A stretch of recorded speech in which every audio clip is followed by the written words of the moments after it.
de cumeno a partir de benceno y propileno. Plástico, papel, desinfectantes y químicos de uso industrial. A pesar de sus diferencias inherentes a nivel físico-químico y práctico, estos materiales junto a una amplia gama poseen un factor en común, el cumeno.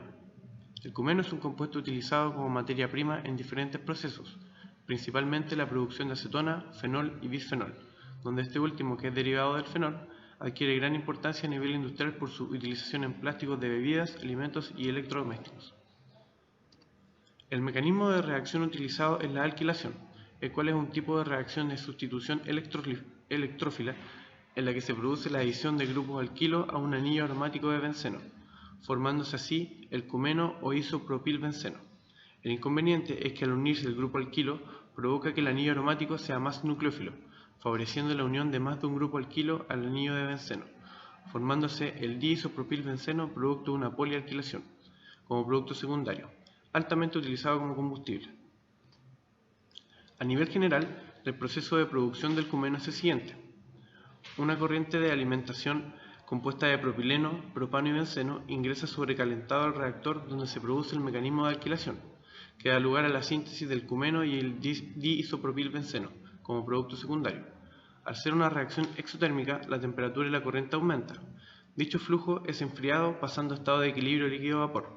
Luego la corriente se introduce a un separador flash, donde la fase gaseosa es purgada y la fase líquida pasa a un tren de destilación, separando los reactivos para recirculación y separando ambos productos entre sí con una alta concentración.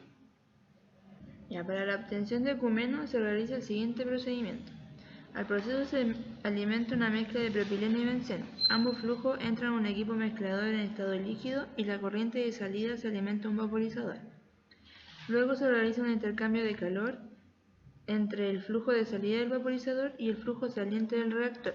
Para aumentar la temperatura de la mezcla, además del intercambio de calor, se utiliza otro intercambiador alcanzando una temperatura de 370 grados antes del reactor. En el reactor se produce la alquilación del benceno, obteniendo una corriente de salida con una composición de 96,5% de cumeno. El flujo de salida del reactor disminuye su temperatura utilizando dos intercambiadores en serie. Luego esta mezcla entra a un separador flash donde se separa la fase vapor y líquida. La fase vapor sale del proceso como gas y contiene principalmente benceno y propano. La fase líquida se alimenta a una torre de destilación en donde los compuestos más volátiles, que son el benceno y propano, salen por el tope de la torre recirculando el destilado a la etapa de mezclado. Y del fondo de la torre se obtiene un botón concentrado en cumeno. Esta corriente se alimenta a otra torre de destilación que opera a un bar. Por el tope se obtiene un destilado con 99,9% de cumeno y por el fondo se obtiene un flujo principalmente para diisopropilbenceno. A continuación se mostrará cómo la variable de operación de reflujo influye en la operación de la torre de destilación.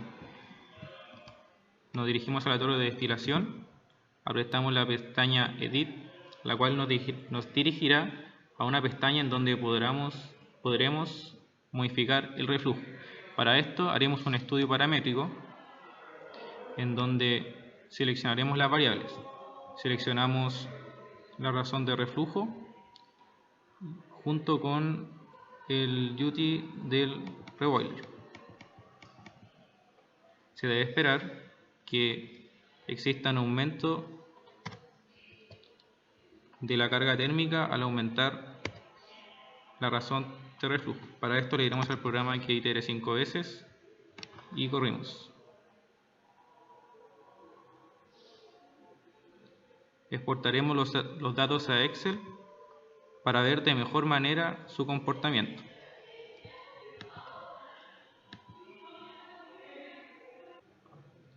Se puede observar que existe una relación directa entre la razón de flujo y el calor del hervidor, teniendo como tendencia una línea creciente. Por lo tanto, está correcto a lo predicho. Como conclusión, podemos destacar la importancia del comedor de industria debido a sus múltiples usos, la importancia de simuladores como Coco, ya que en el futuro nos permitirá desempeñarnos de mejor manera en lo profesional y por último a reconocer cambios en la operación, específicamente en el reflujo ya que es una variable muy importante en el proceso de destilación.